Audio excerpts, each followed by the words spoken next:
ഇത് unseen touch not anymore. Women's ഡേക്ക് വേണ്ടി ഇങ്ങനെ ഒരു വീഡിയോ ചെയ്യുന്ന സമയത്ത് ഞങ്ങൾ ഫേസ് ചെയ്ത ഏറ്റവും വലിയ ചലഞ്ച് എന്താ വെച്ചാൽ 6 ഡേയ്സിനുള്ളിൽ ഈ പ്രൊജക്റ്റ് കംപ്ലീറ്റ് ചെയ്യാന്നുള്ളതായിരുന്നു.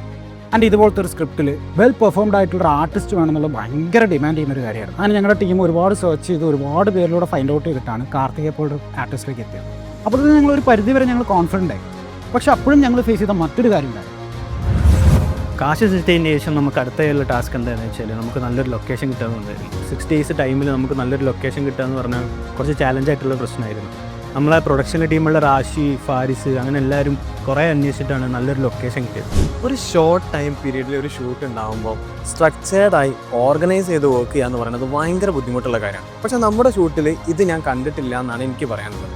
കാരണം എന്താണെന്ന് വെച്ച് കഴിഞ്ഞാൽ ഓരോ റോളും പലരും ഏറ്റെടുക്കുകയും അത് കൃത്യമായിട്ട് അവരുടെ റെസ്പോൺസിബിലിറ്റി എന്തെന്ന് അറിഞ്ഞിട്ട് അത് ഏറ്റെടുത്തത് കൊണ്ട് തന്നെ നമ്മുടെ ഷൂട്ട് കൃത്യമായിട്ട് നീറ്റായിട്ട് നടക്കുന്നു എന്നുള്ളതാണ് എനിക്ക് പറയാനുള്ളത്. ഈ സ്ക്രിപ്റ്റിലെ പ്രീ പ്രൊഡക്ഷന് വേണ്ടി ഇരുന്നപ്പോൾ തന്നെ എനിക്ക് മനസ്സിലായിട്ടുണ്ടായിരുന്നു ഇതിനൊരു ലൈറ്റിങ്ങും ഫ്രെയിമിങ്ങും എത്രത്തോളം ഇമ്പോർട്ടൻസ് ഉണ്ട് ഉള്ളത്. ഇതിൻ്റെ DOP ആയിട്ടുള്ള നാരായണനും ഞാനും ഞങ്ങൾ ഏറ്റവും കൂടുതലും ശ്രദ്ധിച്ചുള്ള കാര്യം അത് തന്നെയായിരുന്നു. ഇതിലൊരു ആംഗിൾ ഷോട്ട് പ്ലാൻ ചെയ്തപ്പോൾ ഇതിനൊരു മൂവ്മെൻറ്റ് ഷോട്ടൊക്കെ പ്ലാൻ ചെയ്തപ്പോൾ എത്രത്തോളം ബ്യൂട്ടിഫുള്ളായി ക്രിയേറ്റ് ചെയ്യാം എന്ന് ഞങ്ങൾ ഏറ്റവും കൂടുതലും ചിന്തിച്ചിട്ടുള്ള കാര്യം. അതിൻ്റെ റിസൾട്ടാണ് ഈ വീഡിയോൻ്റെ ഔട്ടിലേക്ക് കാണാൻ പറ്റുന്നത്.